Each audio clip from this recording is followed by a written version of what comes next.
selamat pagi. Selamat siang sahabat pembelajar, kita berjumpa kembali di seminar online yang diselenggarakan oleh Indonesia Belajar. Bagi Anda yang belum mengetahui Indonesia Belajar itu apa, Indonesia Belajar adalah sebuah media untuk belajar yang berisi motivasi, inspirasi, dan pengetahuan tentunya dari para narasumber terbaik di Indonesia. Hadir dalam platform mobile aplikasi yang sahabat pembelajar bisa langsung download di Google Play Store maupun di Apple App Store, ataupun Anda juga bisa klik di website kita di indonesiabelajar.id, ataupun bagi Anda yang memiliki Instagram, Anda boleh juga untuk melakukan follow pada Instagram kami di indonesia_belajar.id. Bagi Anda yang memiliki Facebook, Anda juga boleh untuk melakukan follow dan like juga pada Facebook fanpage kami di indonesiabelajar.id. Perkenalkan sahabat pembelajar, nama saya Jessica yang akan membantu seminar online kita siang hari ini. Dan seminar online kita siang hari ini, seperti biasa ya, setiap hari Kamis siang, kita menghadirkan seseorang yang luar biasa. Beliau adalah Bapak Danang Priyadi, SPD MMCTM, seorang storyteller, writer, author, dan Kepala Sekolah TAA Pinang Ranti, Jakarta Timur. Tentunya beliau sudah hadir di tengah-tengah kita sapa terlebih dahulu. Selamat siang Pak Danang, apa kabar? Semangat pagi. Salam Danang, datang untuk menang. Ya, luar biasa sekali ya. Jadi memang Pak Danang ini dari awal masuk Indonesia Belajar sampai hari ini semangatnya tidak pernah padam. Nah, itu dia yang harus kita contoh ya. Dan edisi spesial juga kita hari ini menghadirkan Bapak Arief Hidayat. Beliau merupakan Sekretaris Direktorat Jenderal Badan Peradilan Agama Mahkamah Agung RI. Tentunya beliau juga sudah hadir di tengah-tengah kita. Kita sapa terlebih dahulu. Selamat siang Pak Arief, apa kabar Pak? Selamat siang Mbak Jessica, tetap semangat untuk Indonesia. Wih, luar biasa sekali. Oke, jadi memang sebelum saya masuk ke tema kita hari ini dan kita mulai seminar kita hari ini, kita akan menayangkan video terlebih dahulu. Ini adalah video perkenalan Pak Arief dan juga video perkenalan dari BKDZN. Ya, berani keluar dari zona nyaman. Ya, mungkin silakan videonya.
BKDZN, Berani Keluar dari Zona Nyaman, merupakan komunitas gerakan moral non-profit yang mulai eksis di awal tahun 2020.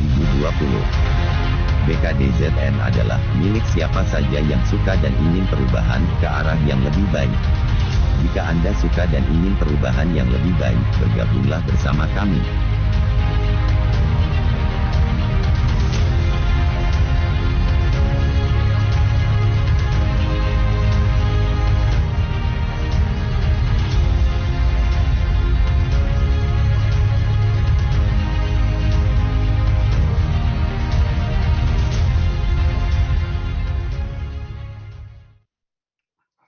Luar biasa sekali, sahabat pembelajar. Itu adalah video profil dari Pak Arief dan juga BKDZN. Ya.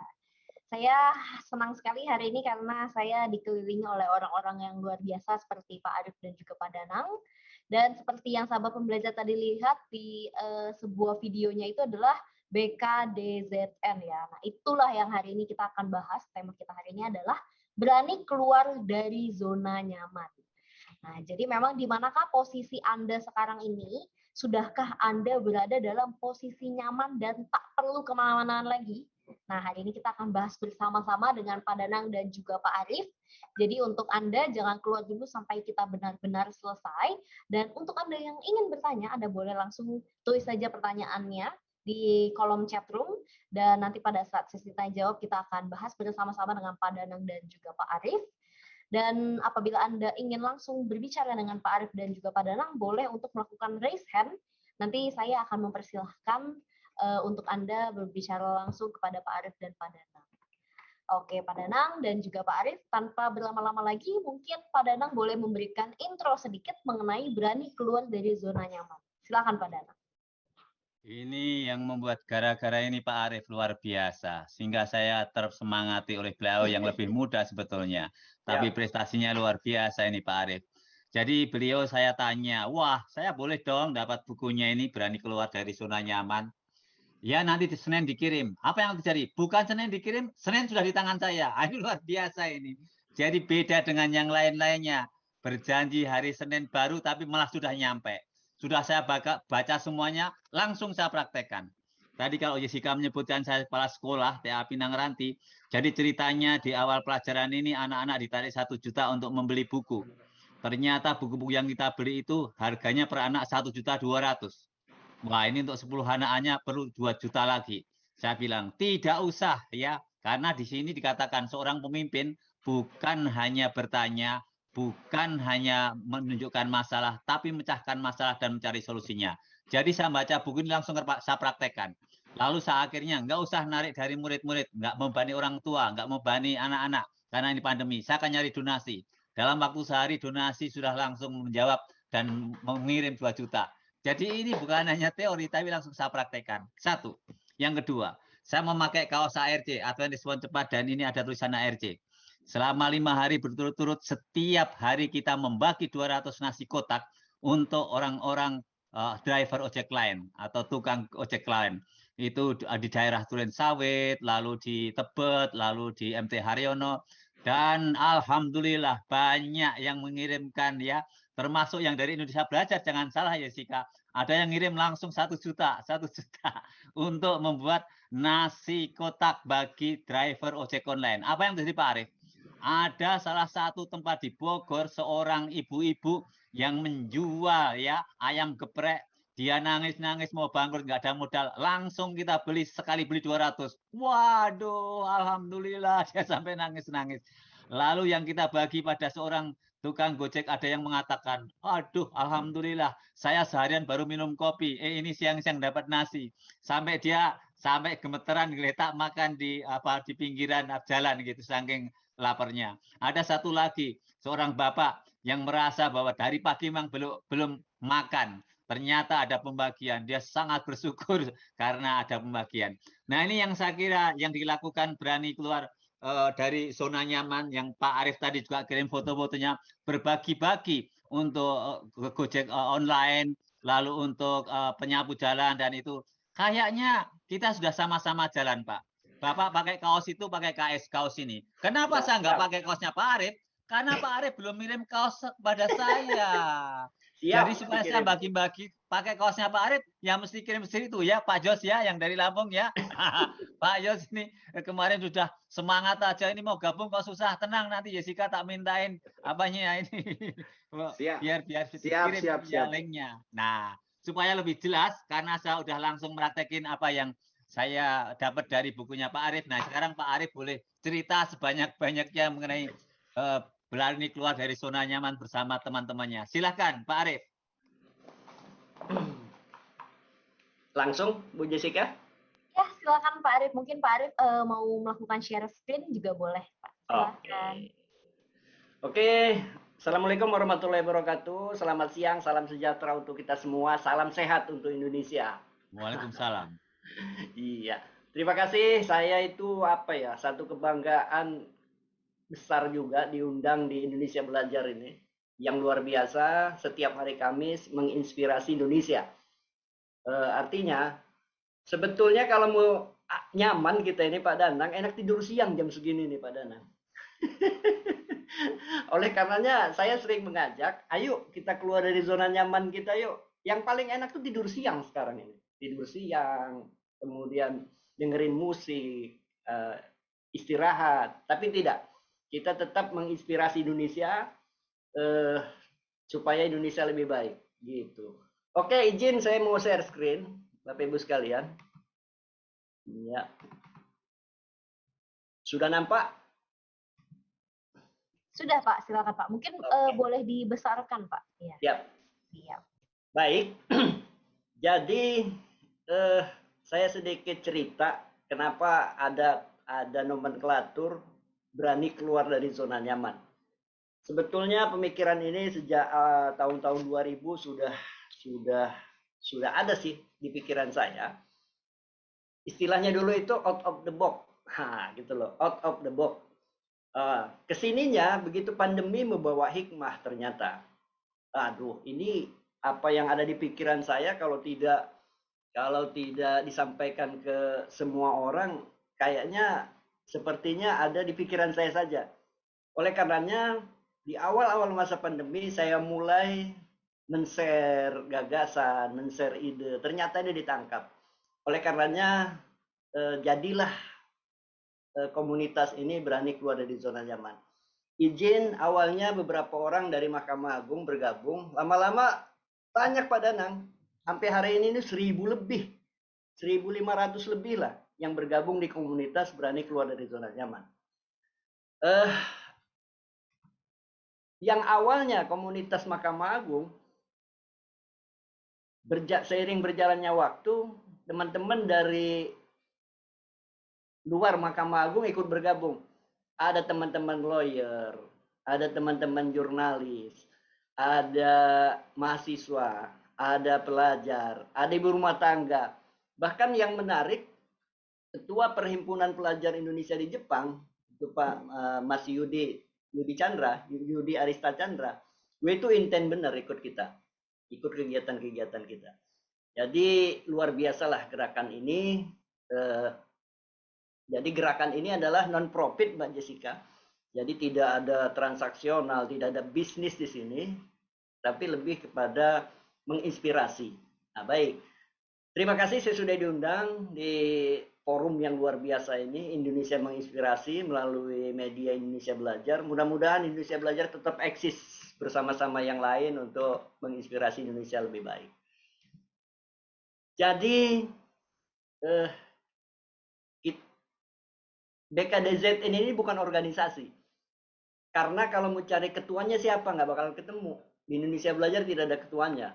Semuanya bisa jadi ketua, semuanya bisa jadi anggota, semuanya bahkan bisa ngangkat-ngangkat meja. Gitu. Karena ini bukan organisasi, maka ini milik siapa saja. Milik siapa saja yang mau berubah. Milik siapa saja yang mau berubah. Maka, kenapa kita ada komunitas BKDZN? BKDZN mempunyai visi menjadikan hidup ini lebih bermakna bagi semesta. Nah, jadi gitu. Menjadikan hidup lebih bermakna bagi semesta. Tentunya, sebagai manusia yang lemah, kita harus selalu menyertakan Allah, Tuhan yang Maha Kuasa. Jadi, orang-orang yang berani keluar dari zona nyaman pasti hidupnya akan dijadikan lebih bermakna dan selalu menyertakan Allah, Tuhan yang Maha Kuasa dalam setiap aktivitasnya. Jadi itu. Selanjutnya adalah misinya. Nah, kita punya misi. Jadi komunitas ini punya misi mengimplementasikan nilai dasar. Yang pertama, kita harus selalu memberi. Kenapa? Apa yang kita punya kita beri. Punya materi kita beri. Tadi saya kan WFH nih, Mbak Jessica, Pak Danang, saya WFH hari ini. Di sela-sela menjelang istirahat, saya keliling. Teman-teman kan ngumpulin donasi nih untuk berbagi. Saya keliling, bawa mobil keliling ke perumahan, ketemu tukang sapu jalan. Kita ambilin, kita kasih. Wah, senyumnya ceria banget itu. Sampai saya tadi keliling lagi ketemu teman-teman ojek online. Rupanya dia nunggu order kan lama, sambil ngelamun, kita kasih senyum ceria. Saya sampai hampir menitikkan air mata tadi Pak Danang. Tadi ini jam 11 setengah 12 tadi. Luar biasa. Jadi kalau kita punya materi beri. Tidak ada sejarah orang jatuh miskin gara-gara memberi materi loh. Gitu. Kita punya ilmu beri. Ilmu yang dibagi justru akan semakin bertambah. Kita punya apa saja kita harus beri.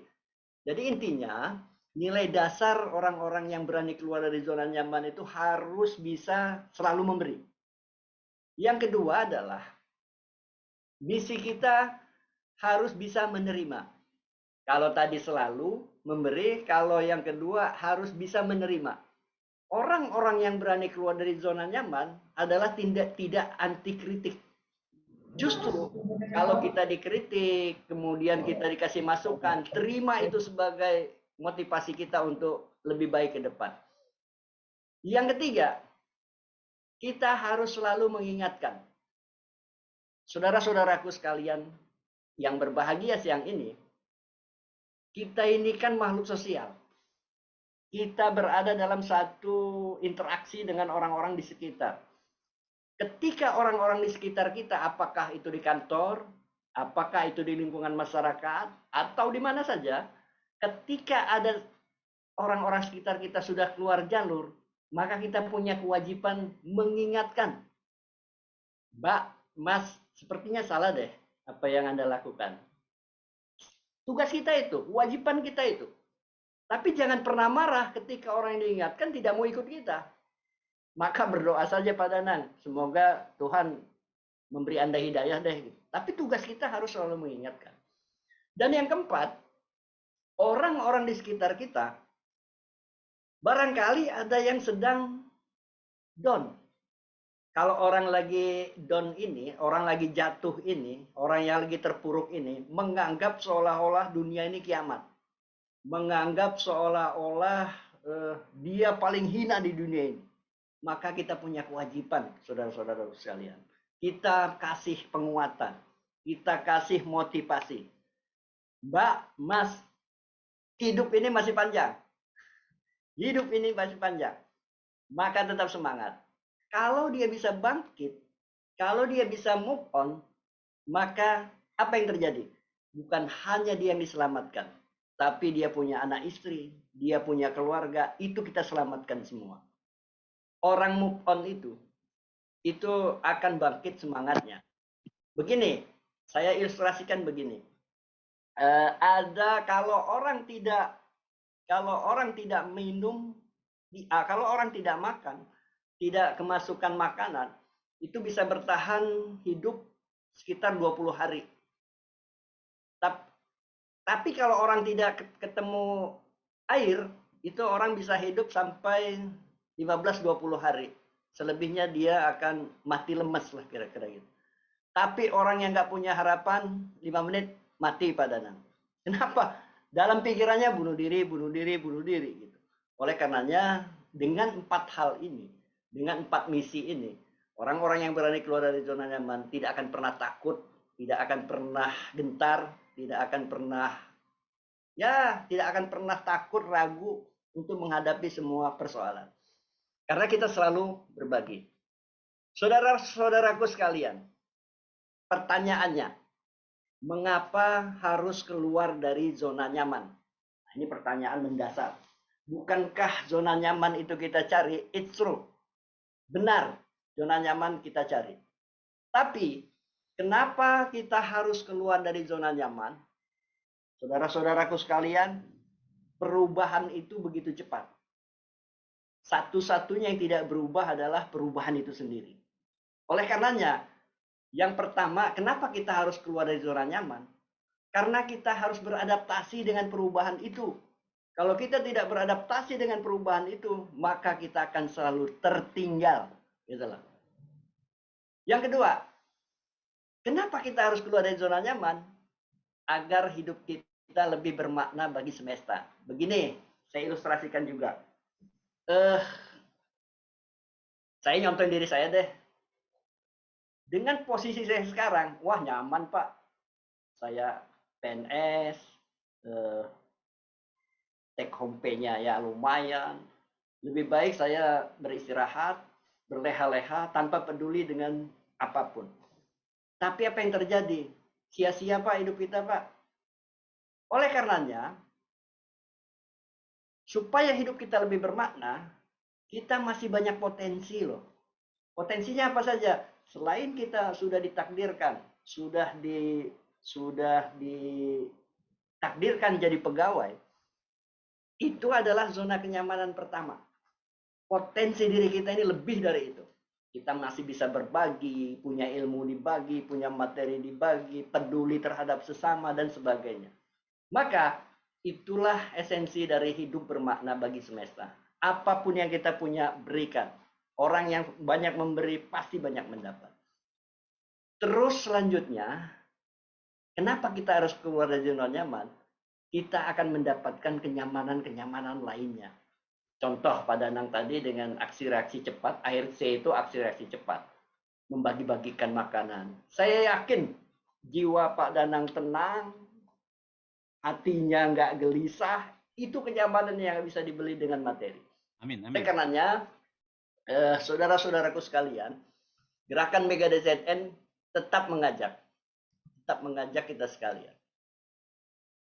Pertanyaan berikut, mengapa kita tidak mau keluar dari zona nyaman?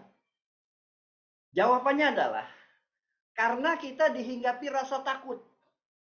Padahal takut itu adalah masa depan yang belum tentu terjadi. Ini masalahnya. Izin saya ilustrasikan, saya pernah nulis, saya ilustrasikan 2 ekor burung elang. Satu hari, seorang raja mendapat hadiah 2 ekor anak burung elang yang masih kecil-kecil. Selanjutnya raja memanggil pelatih hewan terbaik di negeri itu. Wahai pelatih hewan, tolong dilatih hewan burung elang ini supaya bisa terbang setinggi-tingginya. 2 bulan, 3 bulan, sang pelatih lapor. Baginda yang mulia, burung elang sudah saya latih dengan maksimal. Yang satu bisa terbang tinggi, yang satu ternyata masih hinggap di pohon saja, di ranting pohon.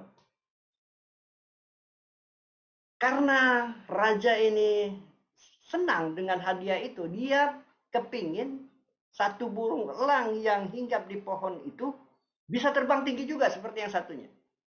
Oleh karenanya, sang raja membuka sayembara. Barang siapa yang bisa menerbangkan burung elang yang satu ini, sama seperti yang satunya lagi, akan diberi hadiah yang besar. Dibuka sayembara di negeri itu. Kemudian ada seorang petani maju. Saya bisa, Baginda. Nggak nyampe sehari tuh, burung satunya bisa terbang tinggi. Raja terheran-heran.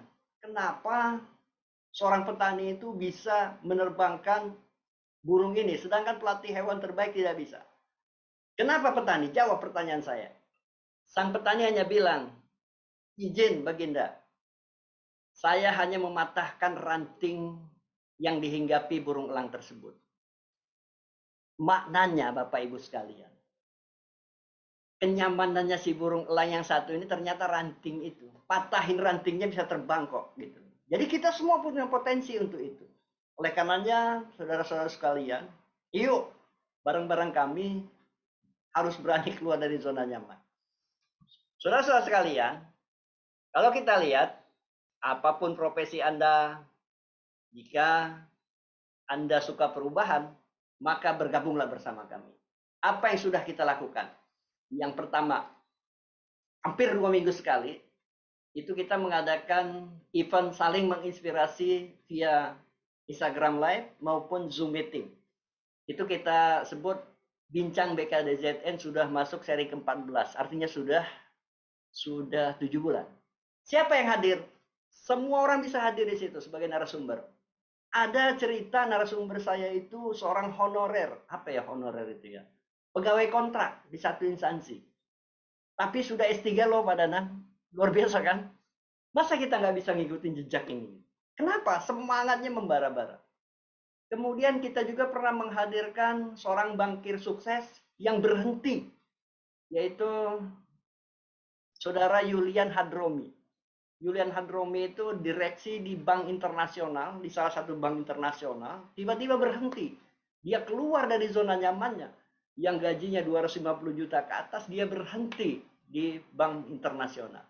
Sekarang dia jadi staf khusus wakil presiden Republik Indonesia.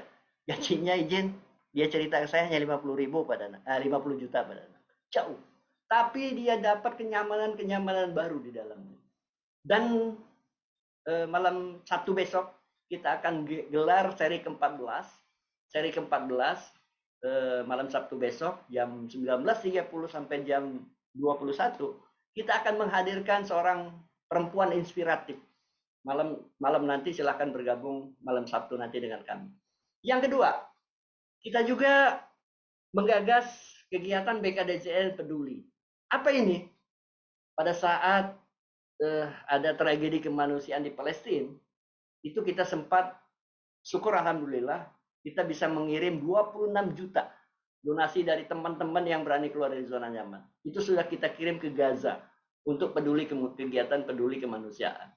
Selanjutnya, kalau Pak Danang tadi 200 kotak nasi tiap hari, kita juga ada kegiatan BKDZN Peduli membagi sembako kepada teman-teman ojek online, kemudian kepada tukang sapu jalanan, kemudian kepada tukang gerobak dorong yang bawa kardus-kardus.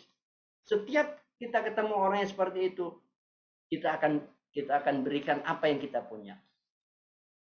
Yang ketiga, BKDZN punya kegiatan BKDZN menyapa Indonesia. Minggu kemarin kita menyapa Serui, Papua. Teman-teman di Papua yang katanya sudah tidak mau lagi move on karena tidak pernah disapa oleh orang. Kita datang melalui virtual. Kita sapa Serui di Papua sana, yang non jauh di sana. Kita ajak bincang-bincang 2,5 jam. Menarik sekali. Dan kita sudah terjadwal akan mendatangi Tilamuta. Saya nggak ngerti juga. Kalau cari Tilamuta barangkali di Google Map kecil benar itu, saking jauhnya. Kemudian kita akan datang lagi ke berbagai tempat lain. BKDZN menyapa Indonesia. Yang ketiga, yang keempat, kita juga membuka kelas coaching gratis, Pak Danang. Apapun profesi Anda, apapun jabatan Anda, kalau berminat masuk kelas coaching gratis. Kita banyak orang-orang expert di sini. Banyak para doktor, banyak profesor juga ada. Jadi kita kumpulin orang-orang hebat untuk selalu memberi inspirasi untuk Indonesia. Yang kelima, kita juga menerbitkan buku-buku inspiratif. Antara lain tadi ditunjukkan Pak Danang, inspiratif kita jangan terjebak di zona nyaman. Terima kasih Pak Danang sudah mempraktekkan isi buku ini. Luar biasa, buku ini 27 bagian. Kalau kita baca per halaman, ini tidak akan membosankan. Bahkan ada keinginan membaca berulang-ulang. Saya bukan promosi, buku ini bestseller Pak Danang. Terbitan pertama kita terbit 1000 buku. Dalam waktu 2 hari habis. Kita sedang mencetak buku cetakan kedua 1000 lagi, dan yang sudah inden hampir 500-an. Tapi keuntungan buku ini tidak untuk kantong para penulis. Keuntungan buku ini tidak akan masuk ke kantong saya. Tapi keuntungan ini kita siapkan untuk berbagi terus. Kemudian yang lain-lain kita juga mempersiapkan website resminya BKDZN agar tetap eksis menjaga keutuhan. Oleh karenanya doakan kami semua, para pejuang BKDZN ini tetap sehat, bersama-sama Pak Danang, bersama-sama Mbak Jessica, bersama-sama Pak Eloy, bersama semuanya kita menginspirasi Indonesia lebih baik. Barangkali itu Mbak Jessica yang bisa saya sampaikan. Kita lebih banyak explore diskusi saja. Jadi yang dimaksud berani keluar dari zona nyaman itu tidak harus selesai, tidak harus berhenti dari pekerjaan. Pekerjaan tetap kita jalankan, yang lain-lain juga bisa kita jalankan. Itulah multitasking. Oleh karenanya sekali lagi terima kasih kepada Indonesia Belajar. Semoga kegiatan ini akan terus berlanjut sampai kapan. Terima kasih. Assalamualaikum warahmatullahi wabarakatuh. Waalaikumsalam. Terima kasih luar biasa sekali Pak Arif. Ini semangatnya bisa sampai rumah saya ini. Saya jadi merasa semangat juga nih. Oke, mungkin sebelum kita masuk ke dalam sesi tanya jawab, mungkin Pak Danang ingin menambahkan terlebih dahulu. Hey, Silakan Pak Danang. when you feel helpless, help another. Ketika kamu merasa kekurangan, bantu yang lain. Kok bisa? Oh, bisa saja. Saya menulis buku 77 cara bodoh hidup bahagia. Dalam pandemi seperti ini banyak orang yang sedih. Padahal kita mesti bahagia. Sekarang kita mesti bahagia, bisa berkumpul, ketemu dengan Pak Arif, bisa baca bukunya Pak Arif. Itu kebahagiaan. Jack Ma yang paling kaya atau termasuk orang kaya di Cina aja, dia mengatakan, kamu nggak ada gunanya punya uang miliaran triliunan kalau kamu nggak punya kesehatan. Sekarang yang nomor satu itu sehat. Jadi kita bersyukur masih punya sehat, karena uang nggak ada gunanya lagi zaman sekarang ini. Ya, kemarin baru saja orang yang punya tambang batu bara, punya mobil bermacam mewah, puluhan mobil, akhirnya pada saat dia itu berobat ke Amerika, pulang-pulang sudah meninggal. Begitu juga bankir terkenal dari Perancis, ya, dia berobat ke Amerika, pulang meninggal. Kena COVID semua. Untuk apa semua itu? Tapi Pak Arif bagus sekali ya, kita bagi. Maaf ya, andai kan kita meninggal kan sudah berbagi. Siap. Nah, ini ada ilmunya Yusuf Hamka. Dia ini sekarang Pak, itu dia keliling ke beberapa tempat. Misalnya ke warung-warung, warung Padang, warung nasi uduk, ya, nasi goreng misalnya. Sekarang sudah dilarang sebelum PKM. Itu orang disuruh ngambil, mungkin pakai harga separuh atau gratis. Nah, kenapa dia berbuat gitu? Dia nggak kurang, nggak rugi, karena banyak berkat. Saya juga pernah mengalami saat membagi-bagi buku, loh, kok malah mobil saya diderek karena kena garis garis jalan itu. Ya saya pasrah aja, bersyukur, berpasrah aja. Karena pandemi didiskon dari 500 menjadi 250. Tapi apa yang terjadi Pak? Buku yang saya kirim gratis tadi ada yang 5 orang Bank Indonesia, dia mengatakan, saya harus bayar berapa? 200.000. Ini pun juga saya pakai untuk membantu anak sekolah. Kalau gitu saya membantu. Saya membantu 5 orang 1 juta. Ya saya bantu satu lagi. Ya udah sekarang paruan aja 500.000 per bulan. Apa yang terjadi Pak Arif? Dia mau membayar anak-anak ini sampai lulus. Nah, tak hitung 6 kali 500 ya, 6 tahun kali 500 itu artinya itunya 36 juta Pak. Bayangin, ngasih buku satu dapatnya 36 juta. Tapi seperti Pak Arif, nggak saya bagi-bagi atau nggak saya ambil uangnya. Saya bagi pada orang-orang yang perlu sekolah 6 tahun sampai dia lulus. Jadi yang dikatakan Pak Arif betul ya. Semakin kita dipercaya ngasih banyak, maka akan dapat banyak. Yusuf Hamka kenapa berani sampai setiap hari ribuan nasi di saya 1.000 5 hari. Dia sehari Pak. Ya mungkin karena memang faktor dari keuangannya dia jauh lebih banyak kayak Pak Arif dibandingkan saya kan. Iya. Jadi itu belajar dari Buya Hamka. Kakeknya yang di Padang. Kakeknya bilang apa? Kalau kamu makan apa yang kamu punya akan hanya menjadi kotoran. Kalau kamu wariskan akan menjadi rebutan. Tapi ingat ini yang paling penting bagi kita. Tetapi kalau kamu bagi untuk orang lain, itu akan menjadi ya harkat, martabat, amal, perbaikan yang dibawa sampai akhirat, dibawa mati untuk bawa bekalmu nanti. Ini kan luar biasa. Artinya dibandingkan dimakan sendiri atau untuk warisan, dibagi-bagi orang lain akan membawa kita ke akhirat. Luar biasa kan? Itu Yusuf Hamka yang mengatakan. Buya Hamka. Yang Yusuf Hamka yang bagi-bagi nasi tadi. Nah, Mother Teresa dari ini juga mengatakan, kalau kamu punya tangan untuk melayani, punya hati untuk mengasihi, dia mengatakan, tadi Pak Arif berbuat untuk orang pinggir jalanan, tukang ojek. Kalau kamu jadi penyapu jalan, tapi sungguh melaksanakan tugasmu dengan baik, kamu lebih baik daripada seorang pimpinan yang bekerja tidak baik. Wah, saya tersinggung, Pak. Wah, ini saya jadi pimpinan kadang kurang baik ya. Wah, lebih baik ternyata menurut Mbak Teresa orang penyapu jalan, tapi dia nyapu bersih dan bertanggung jawab.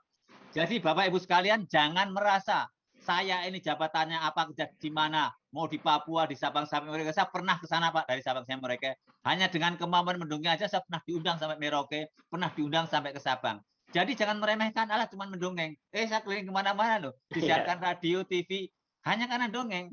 Bahkan banyak yang buat saya Kak Seto, sampai saya ke tempat Kak Seto bilang, oh nggak apa-apa. Kalau gitu jadi kembaran saya ketiga sudah Kak Krisno, karena Kak Danang suka mendongeng, suka anak-anak. Jadi seperti itu untuk melayani ya. Karena kita semua juga udah tahu sebaik-baiknya orang adalah yang bermanfaat bagi orang lain. Betul, Pak Arif? Betul, Nah, betul, betul. luar biasa. Itu yang dilakukan oleh Pak Arif. Jadi, burung berkumpul dengan bulu yang sama. Kalau sekarang kita berkumpul dengan Pak Arif yang punya bulu yang indah berbagi-bagi sesama, berarti kita sudah pada berani keluar dari zona nyaman, ya. Karena kita bukan loh. Kalau gini loh, Pak Arif dan teman-teman semua. Oh, saya ini orang gila nggak? Kalau saya sekarang ini membantu menyemprot desinfektan ke rumah-rumah orang yang kena COVID. Apa memang saya nggak bertaruh nyawa? Satu. Yang kedua, kita itu juga berbagi oksigen bagi orang yang membutuhkan, terutama keluarga-keluarga yang maaf, misalnya harus meninggal kalau nggak ada oksigen. Ya ke Lampung kita ini Pak Jos ya, ke Lampung kita kirim sampai 50, ke Bandung 70, ke BPNB itu 170, dan orang-orang yang di Jakarta. Bukankah orang-orang itu yang kita bantu itu membahayakan bagi kita? Tapi puji Tuhan Pak Arif sejak Januari sampai sekarang ini ya, saya sehat-sehat saja. Tapi karena apa? Unsur doa yang dikatakan Pak Arif tadi. Karena dengan doa ada bahasa Yunani, itu ada antusias N di dalam teos Tuhan. Kalau spirit Tuhan di dalam diri kita, siapa berani melawan? Iya. Kalau kita berbuat baik, melayani ciptaan Tuhan, ada lebih untuk kemanusiaan, do more for humanity. Bekerja lebih baik untuk kemanusiaan, Tuhan akan melindungi kita. Karena itu makhluk ciptaan yang disayangi Tuhan, maka Tuhan juga akan menjagain kita. Nah ini kita yang berkumpul ini, marilah kita sama-sama ya, jangan terjebak pada zona nyaman, berani keluar dari zona nyaman, dan berbuat seperti Pak Arif untuk tukang ojek online, untuk penyapu jalanan, dan untuk pembawa gerobak. Nah itu sudah saya lakukan dan ketemu mereka semua Pak, taksi driver dan semuanya itu. Lanjut Jessica supaya lebih seru dengan diskusi. Terima kasih Pak Arif dan teman-teman. Luar biasa sekali Pak Arif dan juga Pak Danang. Mungkin saya akan ingatkan lagi kepada sahabat pembelajar, kita akan mulai sesi tanya jawab. Jadi apabila Anda ingin bertanya, Anda boleh langsung tulis saja pertanyaannya di chat room ya. Kebetulan ini juga sudah ada pertanyaan di chat room, saya akan bacakan ya. Ini dari Bapak Arlin Abdullah. Apa kriteria yang menjadi ukuran zona nyaman dan zona tidak nyaman dalam suatu lembaga atau institusi? Ya, mungkin ini boleh Pak Arif duluan yang menjawab, setelah itu baru Pak Danang ya. Silakan Pak Arif. Ya, terima kasih Pak Arlin Abdullah. Pasti saya panggil Pak karena ada Abdullahnya, Arlin Abdullah. Tapi kalaupun Ibu saya mohon maaf. Apa kriteria yang menjadi ukuran zona nyaman? Sebenarnya yang menjadikan kita ini nyaman atau tidak hati kita.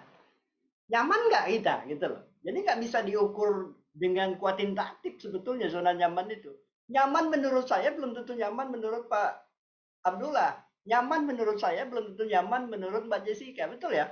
Oleh karenanya, sebenarnya nggak ada ukuran zona nyaman itu. Ukurannya hati. Nah gitu loh. Jadi Pak Abdullah begitu. Jadi kalau ditanya kriteria yang menjadi ukuran zona nyaman, apa? Hati kita tenang, hati kita nyaman, tidak gelisah. Dan apa yang jadi ukuran tidak nyaman? Pasti jiwa kita gelisah, pikiran tidak tenang, nggak enak tidur, nggak enak makan. Seperti itu Pak Abdullah jawaban saya. Terima kasih. Kalau mau ditambahkan Pak Danang. Oke Pak. Pak Danang, silakan Pak Danang untuk menambahkan. Oke, siap. Nah, kalau zona nyaman gini Pak, saya itu kan... ini Ibu ternyata. Oh, Ibu ya? Ibu Arlin. Ya. Oh, ya, Ibu Arlin. Ya, maaf. Ibu.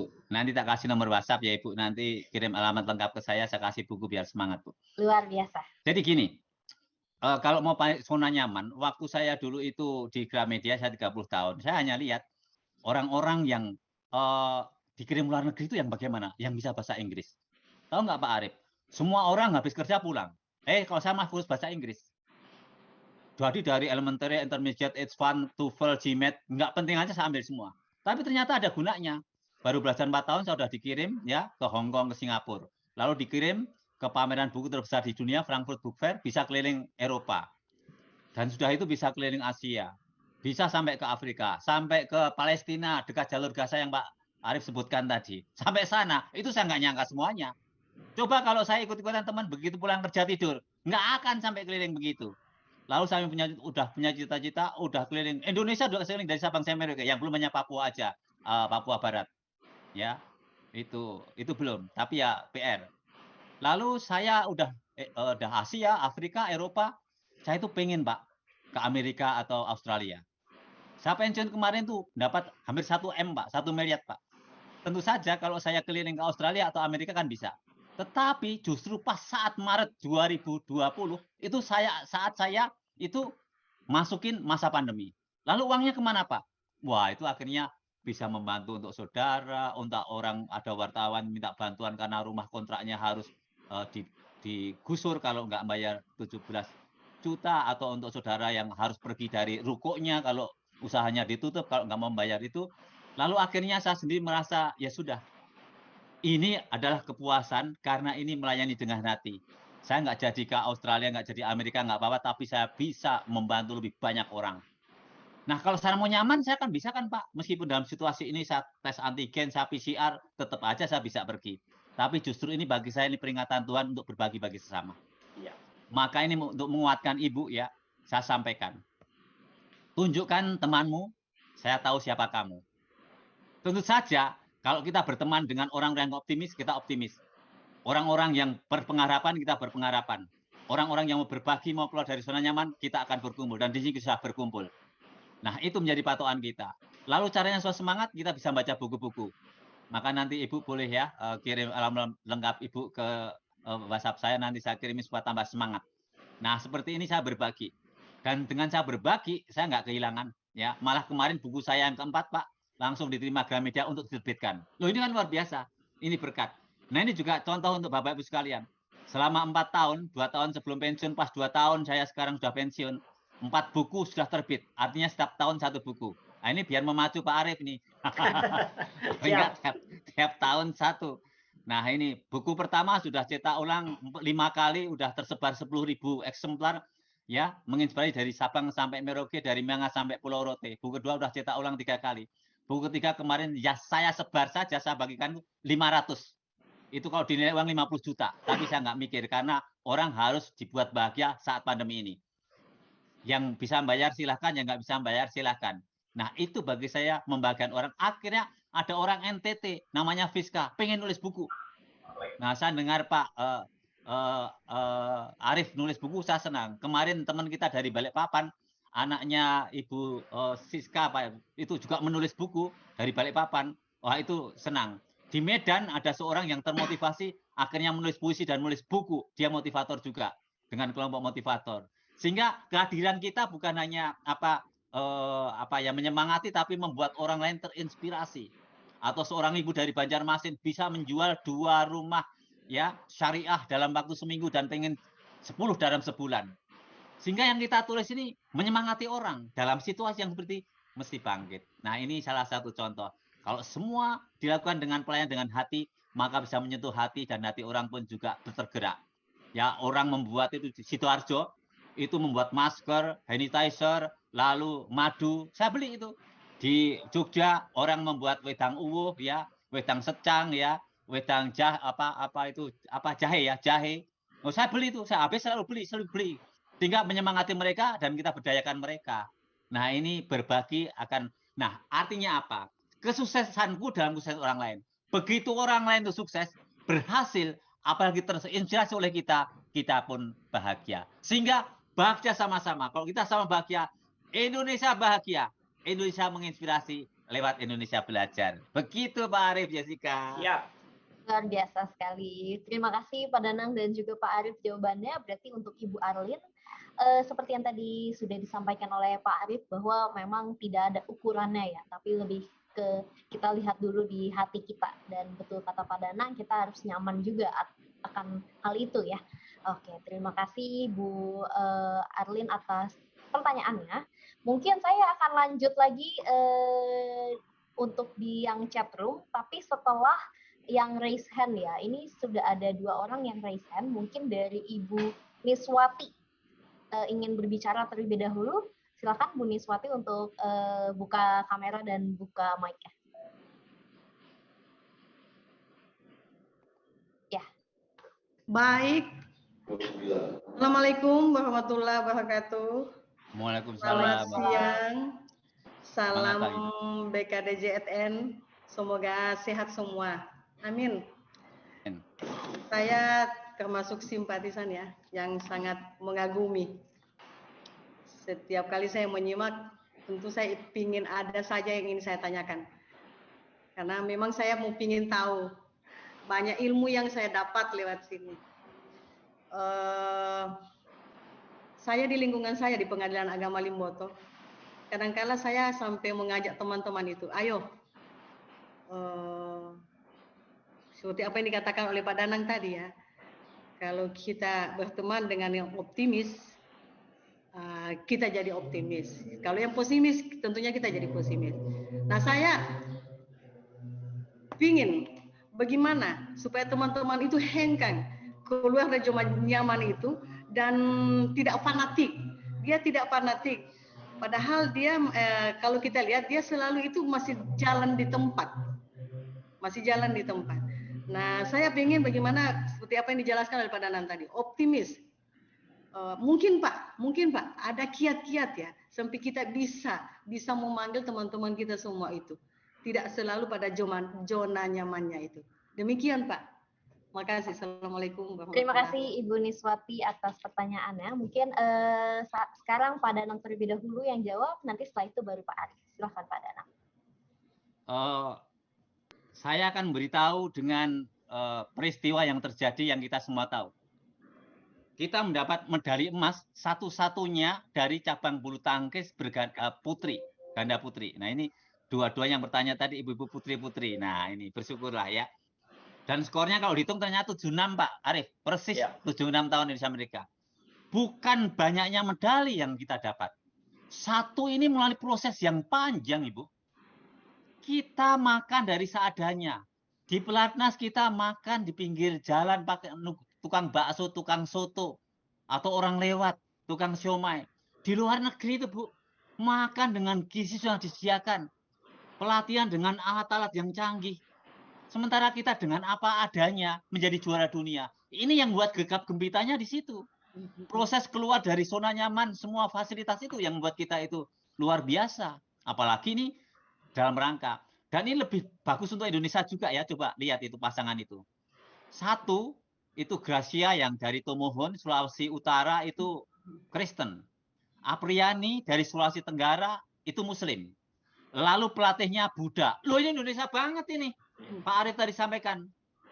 Ya, Bhinneka Tunggal Ika, bermacam-macam satu tuh juga kalau kita bersatu, nah hasilnya seperti itu.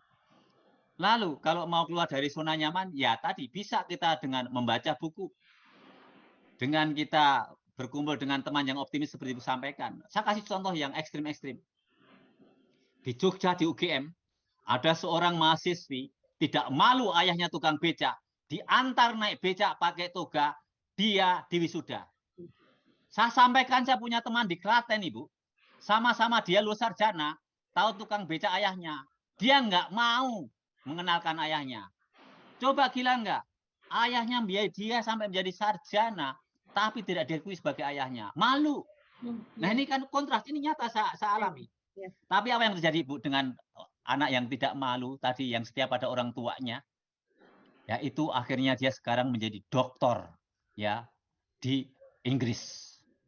Di Manchester atau mana kalau nggak salah. Itulah kalau orang berbakti sama orang tua. Satu contoh lagi, ya. Ini yang membuat obat, ya, vaksin ini, ya, AstraZeneca Aset. Bapak Ibu tahu nggak? Itu salah satunya orang dari Indonesia. Dan apa yang terjadi Pak Arif? Dia nggak mau pakai paten supaya nggak mahal, sehingga sekarang kita mendapat. Tapi kita nggak tahu kan? Hebat loh orang-orang Indonesia itu. Kenapa ini saya tekankan? Karena apa? Karena proses kita itu dengan perjuangan yang berat. Berani keluar dari nyaman bukan dengan fasilitas yang ada. Satu, saya kasih contoh yang konkret waktu dengan Ayu Widya itu. Itu namanya ada seorang anak tukang becak di Cempaka Putih. Ya, dia itu menjadi juara dunia. Ya, Mas Ruri namanya, Mas Ruri. Saya ke rumahnya, tidur itu empet-empetan di satu tempat tidur dengan keluarganya. Itu gara-gara dia lihat main catur tukang bajek. Saya ada tetotet, ada tukang roti. Saya pengen dong, kalau kamu tak kasih roti, kalau kamu bisa mengalahkan. Akhirnya mengalahkan saudaranya, mengalahkan bapaknya, mengalahkan tukang becak. Lalu akhirnya dia ada lomba tingkat nasional di mana Ancol. Dia jalan kaki sama orang tuanya. berangkat jalan kaki Bu, pulang membawa piala juara 1 Bu tingkat Indonesia. Akhirnya dikirim ke Yunani tingkat dunia. Nah di dunia itu bukannya soal kepandaian untuk main catur, itu perang mental. Badannya gede-gede, tahu lawan orang Amerika Eropa, kalau datang kayak raksasa, brok, brok, brok. Tapi si kecil kayak Daud ini diem aja, karena udah biasa dibentak-bentak sama tukang baje, dan akhirnya menjadi juara dunia catur, Bapak. Nah ini kan kalau nggak dia berani keluar dari Nyonya Naman, ya wes aku itu tukang anak baje, ya sudahlah, makan roti cukup. Nah, dengan di dunia, nah ini contoh. Atau Muhammad Sohri sekalipun yang dari NTB. Dia dulu latihan 5 km dari rumahnya di pantai sebelum sekolah pulang sekolah. Akhirnya pernah kan menjadi juara dunia mengalahkan 2 pelari dari Amerika. Saking nggak persiapan bawa bendera, pinjam orang benderanya Polandia. Sampai mau foto, jangan keliru kebalik, putihnya di atas, huruf merahnya yang di atas. Nah ini contoh dari orang-orang kita konkret ya. Berani keluar dari zona nyaman, akhirnya membawa nama besar bagi Indonesia, yaitu mendapatkan medali emas seperti Gracia sama temannya itu yang dari Sulawesi Tenggara. Begitu, silakan Pak Arief tambahkan. Ya, silakan Pak Arief. Ya, jadi Bu Niswati, apa triknya supaya kita optimis? Yang pertama, berteman dengan orang-orang yang optimis juga. Yang kedua, banyak-banyak banyak-banyak baca buku tentang optimisme. Antara lain buku ini, Bu Niswati udah punya background-nya udah ada. Mau itu. dong. Ya, ini buku ini kan Bu Niswati sudah punya. Nanti minta ke Pak Danang buku 77 cara hidup bahagia. Nah, ini menarik nih. Mau dong. Nah, jadi banyak-banyak baca buku dan berteman dengan orang-orang optimis. Terima kasih. Cara bodoh hidup bahagia. Siap, siap.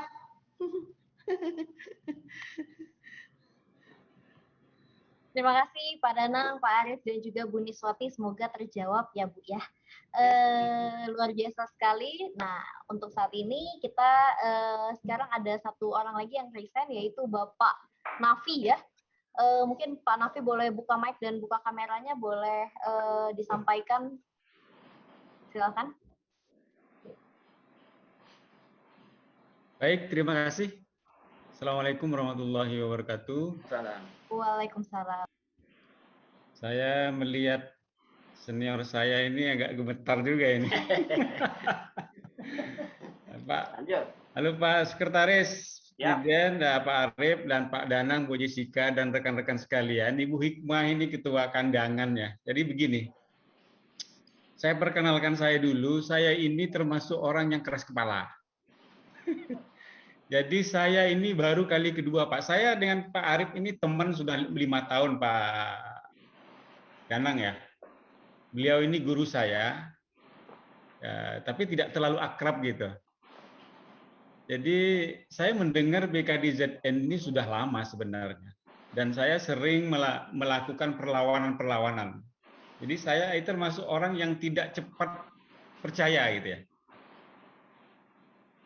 Akhirnya saya putuskan dalam suatu kesempatan saya ikut launching tapi nggak selesai. Tapi saya sudah mulai mengalami apa sih misinya gitu. Begitu misinya dakwah, saya langsung pesan bukunya. Begitu misinya dakwah, saya baca sebuah ayat, wal asri innal insana lafi khusrin illal ladzina amanu wa amilus solihati. Ternyata di belakangnya wa tawassaw bil haqq. Ini yang menjadi kunci saya. Wah, ini ternyata dakwah. Makanya beberapa pertanyaan yang sering saya pertanyakan kepada orang-orang yang ada di dalamnya, Anda ini sudah berintegritas, mengapa Anda harus lari? Itu terjemahan yang sangat dangkal yang saya ini kan. Mengapa Anda harus lari? Anda justru harus membangun itu. Tapi setelah Pak Sekretaris Dirjen memberikan penjelasan, oh ternyata bukan itu. Ternyata kita harus lebih kuat lagi, integritas kita lebih kuat lagi, harus kita bangun lagi, jangan diam di tempat. Satu lagi yang saya ingat, bicaranya tidak generasi sekarang ternyata, jadi generasi masa depan, bahkan sampai ke dunia akhirat gitu ya Pak Sekretaris ya. Nah ini luar biasa. Jadi pada hari ini insya Allah mohon doanya, mungkin kesempatan mendatang kalau ada waktu. Saya kalah dengan Pak Danang. Kayaknya Pak Danang baru juga dengar ya. Saya ini satu instansi dengan Pak Sekretaris, cuman saya menjadi penantangnya terus Pak Danang. Jadi Menantang untuk maju, menantang untuk maju. saya sekali lagi saya termasuk orang yang keras kepala. Jadi tidak gampang dirayu gitu ya. Tapi begitu saya menemukan, saya belajar dulu, saya baca dulu bukunya. Saya sudah kasih tahu. Serius saya kasih tahu Pak Sri, Pak, saya sudah beli. Saya baca 1 lembar ya. 1 lembar saya baca dan saya coba bangun satu-satu saya bacanya. Saya pastikan buku ini adalah buku yang luar biasa. Jadi rugi bagi orang-orang yang tidak kebagian ini. Itu yang pertama. Yang kedua, kebersamaan yang dibangun oleh BKDZN tidak punya ketua tidak apa, tapi tersusun rapi gitu ya. Kita harus belajar banyak ya. Kita harus belajar banyak. Jadi saya tidak akan bertanya apa-apa, tetapi bagaimana saya bisa keluar dari kekerasan saya itu gitu ya. Ya BKDZN yang membangun saya. Saya ini ada Ibu Hikmah ya. Ibu Hikmah itu wakil ketua kandangan, sekarang jadi ketua kandangan. Sering berkomunikasi sama saya. Saya lihat ini kok ada terus fotonya orang ini. Dan saya sendiri kenapa kok diam di tempat? Nah itu inspirasi itu yang harus saya bangun. Baru saja beliau ini chat sama saya, Pak, ini pas ini, oh saya dikirim, biar aja dulu, saya nggak usah pakai background itu dulu. Jadi saya akan melaluinya tahap per tahap. Pak Arif ini, Pak Sirdian ini tahu ya, bahwa saya sudah berkali-kali keluar dari zona nyaman nih. Saya dulu di rumah saya tugasnya. Saya di rumah saya nyaman, pagi sore saya pulang kan, ketemu anak, ketemu ini. Jadi saya dibawanya ke Banjarmasin. Nggak apa-apa saya keluar. Ternyata di Banjarmasin itu bertemu dengan saudara-saudara saya, bertemu dengan orang-orang yang lebih besar lagi. Nah ini saya mau keluar lagi dari zona nyaman. Ya memang betul. Jadi memang kalau kita hanya berdiam di tempat, kenikmatan itu hanya kenikmatan yang standar ya. Tapi kalau ingin kenikmatannya eksekutif, memang kita harus keluar. Terima kasih. Assalamualaikum warahmatullahi wabarakatuh. Terima kasih, luar biasa. Saya akan ngasih semangat sama teman-teman yang di Banjarmasin. Teman-teman saya kemarin, Bapak, Januari kan Bapak itu kena banjir kan ya, Banjarmasin. Kami berangkat 2 orang ke sana itu untuk membantu terutama orang-orang yang di pulau yang tidak tersambangi sembako, Pak. Kita harus nyewa klotok gitu ya. Pulang balik itu kalau nggak salah 1 klotoknya 2 juta 1 orang, lalu untuk 1 klotoknya untuk bahan makanan. Bisa bayangkan air yang besar gitu, kita setiap kali ada jembatan harus nunduk kepala. Maka nggak boleh meleng, Pak, ini. Kalau sampai kita nggak menunduk, hilang kepala, mau nolong orang lain, hilang kepala, bagaimana? Dan kita nggak menutup mata pada waktu di tempat itu apa ya, pelabuhan itu ada orang-orang yang memang juga membutuhkan, ya kita bagi. Yang di pinggir-pinggir sungai itu, saya udah beberapa kali Pak di kota 1000 sungai ya, di Banjarmasin ini, ya ke apa ya, Pasar Apung dan seterusnya itu. Nah ini kita bantu ke sana Pak. Coba di tengah-tengah pandemi seperti ini, di tengah-tengah para relawan itu ada 50 atau 25 ya, itu yang kena juga. Nah kalau kita ini nggak berani Pak keluar dari zona nyaman, takut kena, takut pesawat, ya sudah. Bahkan kita ada yang berangkat juga 2 orang ke Mamuju, Mamasa, kan gempa Pak waktu itu. Bahkan ke NTT Pak, yang di sana juga kapalnya satu yang gede itu rusak tenggelam karena kena ombak, kena itu badai, tinggal 1. Ya alhamdulillah Pak kita bisa menolong, dan yang seperti Arif katakan, menolong dalam kesulitan, menolong dalam pandemi, menolong dalam bahaya untuk kita, dan bisa membantu orang, waduh rasanya tenang, damai, dan bahagia. Dan sampai sekarang nggak berhenti Pak. Ya sekarang karena banyak orang yang karena PPKM nggak bisa cari makan, terutama tadi yang disebutkan, ada yang memerlukan oksigen, kita bantu. Nah ini salah satu hanya sentuhan dari Bapak ya, di mana di situ ada kesulitan-kesulitan. Kalau kita percaya ya Allah akan melindungi kita ya, karena semua punya takdir. Kalau nggak sakit ya nggak sakit Pak, malah bisa menolong banyak orang lagi. Begitu kan Pak Arif? Ya. Oke. Pak Arif mau menambahkan atau kita langsung ke pertanyaan, karena kebetulan pertanyaannya sangat banyak di chat room, takutnya tidak terjawab. Ya udah pertanyaan aja ya Pak. Langsung aja, langsung. Ya. Terima kasih ya Pak ya. Ini ada pertanyaan dari Ibu Gloria. Bagaimana cara menjaga semangat kontinuitas untuk peduli dan berani keluar dari zona nyaman? Terkadang saat titik jenuh itu ingin bersikap seperti yang lainnya? Mungkin ini Pak Arief yang menjawab, silakan Ya. Pak Arief. Ya, Bu Gloria ini orang Jogja. Terus sekarang tugas di Jambi. Dia di Pengadilan Negeri Jambi, Bu Gloria ini. Saya tahu. Bangko ini saya ledekin. Bangko ini tempat suku anak dalam. Suku Kubu. Tapi dia orang Jogja. Saya pernah tanya, Mbak Gloria mau pindah lagi ke Jogja? Enggak, Pak. Saya udah nyaman di sini katanya. Karena apa?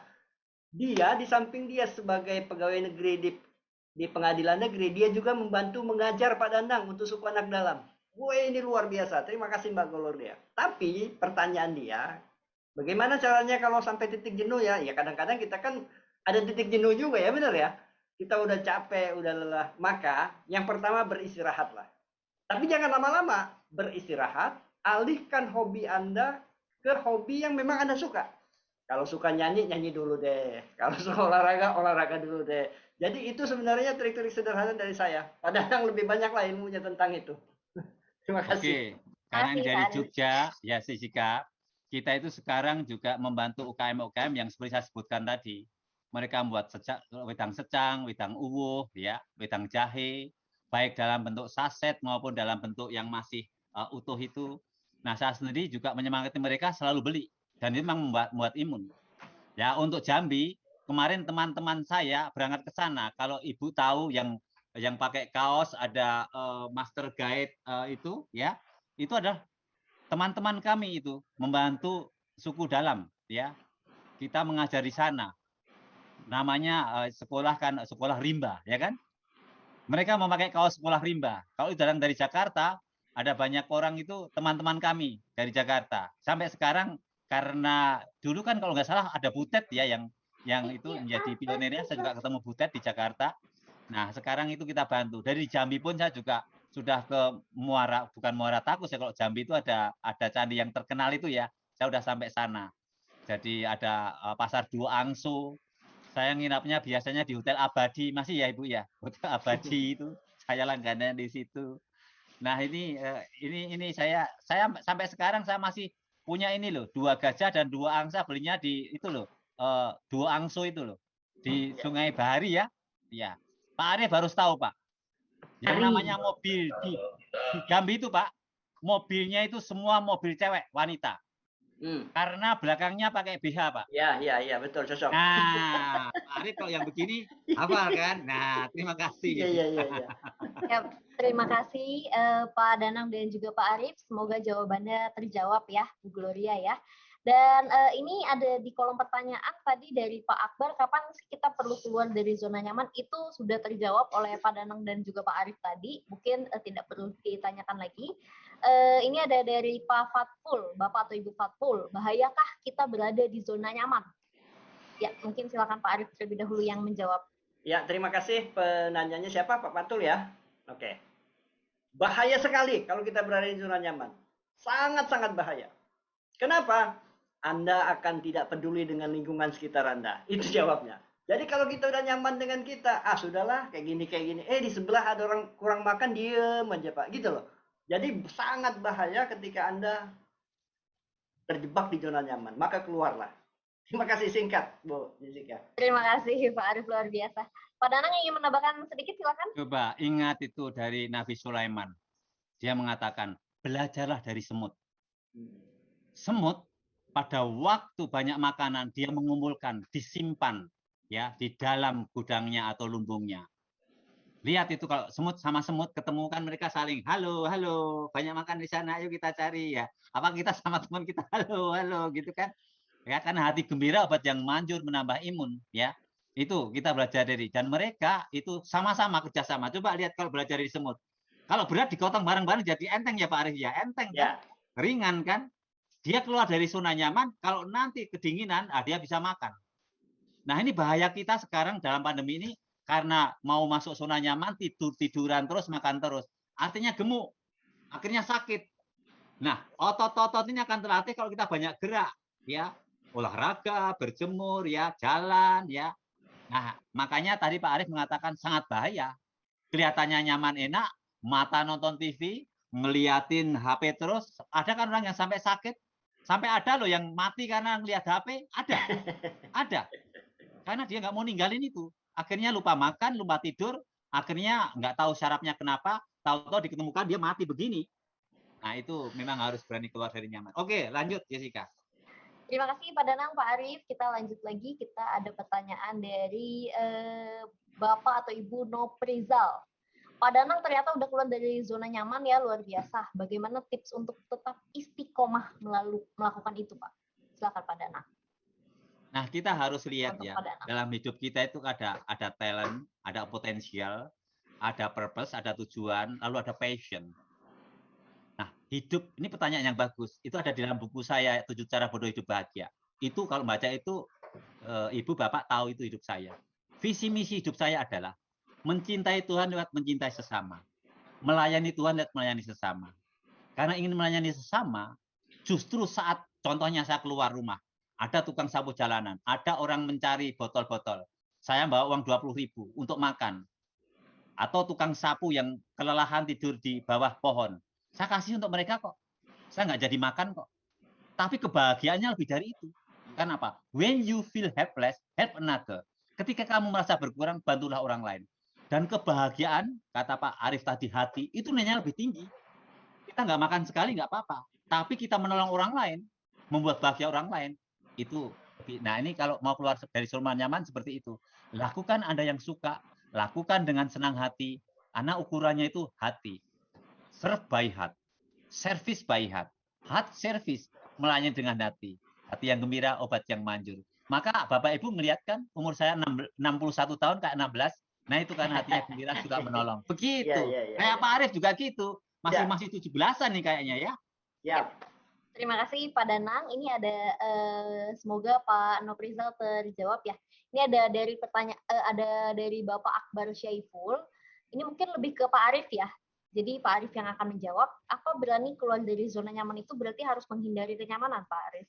Ya, baik Mas Akbar. Mas Akbar ini ada di Jawa Tengah. Lupa saya daerahnya di mana. Jadi apa sebenarnya? Kok lupa saya ujungnya tadi? Ini apakah berani keluar dari zona nyaman itu berarti harus menghindari Oh kenyamanan? ya. Dan ini ada tambahan ternyata dari beliau, itu harus merubah passion dan kebiasaan nggak Pak? Iya. Jadi gini. Jadi tidak harus meninggalkan kenyamanan untuk keluar dari zona nyaman. Justru kita bisa keluar dari zona nyaman itu kita sudah nyaman sekarang, gitu loh. Kita sudah nyaman dengan apapun kondisi kita.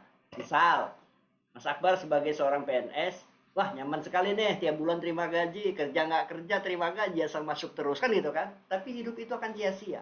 Jadi artinya, saya katakan tadi, tidak harus resign dari satu perusahaan untuk keluar dari zona nyaman itu. Itu adalah dapurnya gitu loh.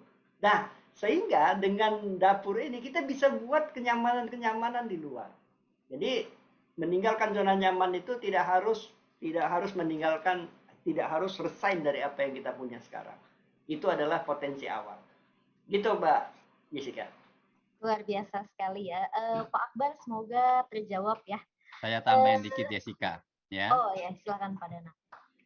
Siapa sih yang nggak pengen punya mobil? Saya punya mobil Honda City, punya mobil Veloz, punya mobil CR-V. Sebelum pandemi ini, apa saya naik mobil? Tidak, Pak. Saya naik Transjakarta, saya naik komuter lain. Naik Transjakarta kok berangkat pagi cuma 2.000, Pak. Kalau agak siang 3.500, jadi pulang balik cuma 7.000. Coba kalau sama kayak CR-V, berapa Pertamax-nya? Parkir di satu mall kalau saya ngasih training itu bisa 40-50.000.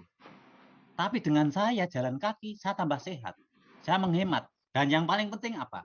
Kalau saya ada waktu duduk di mobil, di kereta, saya nulis. Itulah kunci. Kemarin ada orang nanya dari NTT, ada orang nanya dari Ciminang, gimana resepnya? Nulis di saat kita nganggur. Kapan itu saya naik kereta, saya naik mobil. Makanya bisa setahun satu buku, karena itu Pak. Ya, tapi kalau sekarang ya harus naik mobil karena menghindari yang lebih gawat lagi. Itu contoh keluar dari zona nyaman. Zona nyaman yang lainnya. Saya dulu mikir, wah bisa ya kita sampai ngambil doktor, profesor, hanya dengan sekolah 4 tahun lagi. Tapi sekarang saya berani. Sekarang saatnya bukan saya mencari gelar lagi. Berbagi apa yang saya dapat. Jadi itu saya singkirkan. Ya, saya nggak mau untuk ngejar seperti itu. Atau misalnya saya keliling dunia dengan uang saya. Tapi karena banyak yang butuhkan, saya kasihkan. Artinya kita seperti Pak Arief tadi katakan, kita punya kenyamanan baru. Apa kenyamanannya? Menolong banyak orang. Begitu banyak orang bisa nulis buku, begitu banyak orang sukses, begitu banyak orang menjadi manajer-manajer seperti saya, bahkan menggantikan saya. Nah, itu kebahagiaan yang lebih tinggi daripada kalau kita hanya untuk diri sendiri. Kenyamanan baru membahagiakan orang lain. Begitu ceritanya. Iya. Terima kasih Pak Danang dan juga Pak Arief. Ini ada pertanyaan, mungkin ini akan menjadi pertanyaan terakhir ya. Dari Bapak Ardiansyah, bagaimana kita tahu bahwa kita sedang berada di zona nyaman, mengingat masih banyak dari kita itu yang belum menyadarinya dan masih terus berada di zona tersebut. Nah, mungkin ini sekalian ya Pak Arief dan juga Pak Danang, dari Ibu atau Bapak Ari Rich, sikap dan keputusan apa yang harus diambil jika dihadapkan situasi terkait integritas dan resikonya pemecatan? Ya, mungkin silakan Pak Arief terlebih dahulu ya yang menjawab dua pertanyaan ini. Silakan Pak. Baik. Kalau kita bicara zona nyaman, keluar dari zona nyaman, lebih banyak ke rasa syukur sebetulnya. Kita ini kan kadang-kadang nggak bersyukur apa yang kita punya. Bapak Ibu sekalian, kenapa visinya berani keluar dari zona nyaman itu selalu menyertakan Tuhan? Kita dapat ilmu dari guru kita Pak Eloy. Coba tarik nafas sekarang. Pelan-pelan saja tarik nafas. Bayar nggak? Coba kalau bayar. Berapa miliar sebulan kita harus bayar itu nafas yang dikasih oleh Tuhan. Kadang-kadang kita nggak bersyukur. Yang ada adalah ngeluh, ngeluh, dan ngeluh. Padahal apa yang kita punya ini bisa kita bagi kok ke orang lain gitu loh. Bisa kita bagi ke orang lain. Oleh karenanya itu masalah berani keluar dari zona nyaman. Kenapa kita harus terus kampanyekan? Yang kedua dari Pak Ardiansyah, bagaimana kalau ada godaan? Nah ini kan keluar dari konteks, tapi nggak apa-apa kita jawab. Bagaimana ketika kita sudah istiqomah, kalau kita sudah konsisten, tiba-tiba ada godaan, integritas kita terganggu, gimana ngatasinya? Kan gitu kan? Nah oleh karenanya lagi-lagi Bapak Ibu bertemanlah dengan kami, dengan saya, dengan Mbak Jessica, dengan Pak Danang, sehingga pikirannya nggak aneh-aneh. Gitu. Jadi cari kawan juga penting. Kalau Anda berkawan dengan dalam tanda kutip orang yang nggak benar, asli jadi nggak benar. Maka kalau mau jadi penulis, mau jadi storyteller, kawanlah dengan Pak Danang. Kalau mau jadi kayak saya, berkawan. Kalau mau show online seperti Mbak Jessica, berkawanlah dengan Mbak Jessica. Gitu Pak Ardiansyah. Terima kasih. Terima kasih Pak Arief. Pak Danang mau menambahkan? Saya pernah menjadi National Sales Manager. Punya anak buah di Pekanbaru, di Jogja, dan di Surabaya.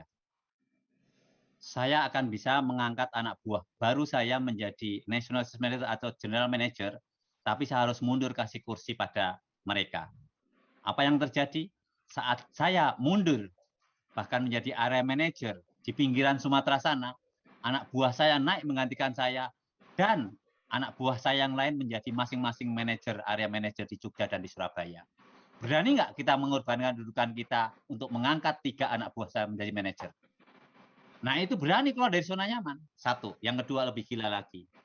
Saat saya menjadi event organization manager, saya milih ya menjadi anggota atau staff SDM. Karena kalau milih sendiri nggak mau tugas menjadi manajer di Sumatera, ya udah turun jadi staff. Tapi saya dengan senang hati turun jadi staff, jadi penjualan di toko-toko yang saya ceritakan tadi. Tapi apa yang terjadi? 2 tahun saya keliling toko-toko, saya dapat pengalaman yang banyak. Dan dari pengalaman itu saya tulis menjadi buku. Karena pengalaman itu nyata, maka buku itu laris. Karena berdasarkan fakta, realita, teruji dan terbukti. Jadi jangan pernah takut keluar dari zona nyaman, kok mendapatkan sesuatu yang lebih besar. Apa artinya saya menjadi manajer duduk manis saja, tapi hanya dapat gelar jabatan. Orang-orang senang atau menyembah atau memuji kita. Tapi kita nggak merasa nyaman. Tapi dengan kita bergelut dan ternyata bisa memberikan lebih banyak lagi, apalagi bersatu dengan Indonesia Belajar, kita bisa menginspirasi lebih banyak dan lebih luas lagi. Selamat keluar dari zona nyaman. Selamat menginspirasi Indonesia Belajar. Indonesia maju, merdeka! Luar biasa sekali. Pak Danang dan juga Pak Arief, mungkin sebelum saya tutup, boleh memberikan sebuah closing statement. Mungkin Pak Arief terlebih dahulu. Setelah itu dilanjutkan oleh Pak Danang. Silahkan. Pak. Ya, oke. Saya bersyukur benar hari ini ketemu Mbak Jessica, ketemu teman-teman se-Indonesia dari Sabang Merauke. Ini ada teman saya, dan mohon maaf tidak bisa saya sapa satu-satu. Ada Ibu Dr. Nurjana Sab, ini teman saya, direktur, seorang direktur. Kemudian Ibu Dr. Eva Rodiah Nur, dia juga dosen. Jadi memang ya teman-teman support, terima kasih luar biasa, dan tetap semangat, salam sehat. Jadi kesehatan itu adalah terpenting. Supaya kita tetap sehat, maka pikiran kita harus jernih, berbagilah sebanyak-banyaknya. Orang yang kita bagi itu mendoakan kita, Pak Danang. Doanya baik-baik semua untuk kita. Barangkali itu closing statement dari saya. Selamat teman-teman semua, salam sehat dan tetap semangat. Terima kasih. Terima kasih Pak Arif, Pak Danang, silakan closing statement-nya. Catat nomor WhatsApp saya 0857 1733 8273. Sekali lagi 0857 1733 8273. Kirim alamat lengkap ke tempat saya, nanti akan saya beri semangat ya. Yang tadi semangat, yang tadi bertanya, ingin buku saya kayak apa sih? Silahkan. Selamat membaca. Sudah saya tulis di chat Pak Dadang. Itu sudah ada itu? Sudah ada? Saya tulis di chat nomor Udah Siap, ada, udah WA-nya ada. Pak Bapak Danang baca saya chat. di chat, udah ada? Udah kan? Udah ada Pak, Siap, silakan Pak, siap. bisa dilanjutkan. Oke. Ya, buku adalah jendela dunia. Ukir jejakmu dengan buku, kita bisa maju. Bahagiamu adalah bahagiaku. Terima kasih. Salam sukses bahagia selalu. Merdeka. Ya. Luar biasa sekali. Terima kasih Pak Arif dan juga Pak Danang. Hari ini semangatnya tumpah-tumpah nih kita hari ini ya. Oke, mungkin sebelum saya benar-benar tutup, saya akan ucapkan terima kasih yang sebaik-baiknya kepada Pak Arif dan juga Pak Danang ya. Luar biasa sekali hari ini pencerahannya. Dan saya juga ucapkan terima kasih juga kepada sahabat pembelajar karena telah hadir di tengah-tengah kita. Jangan lupa, ini nanti akan kita proses terlebih dahulu. Nanti ini juga akan bisa masuk ke YouTube-nya Indonesia Belajar.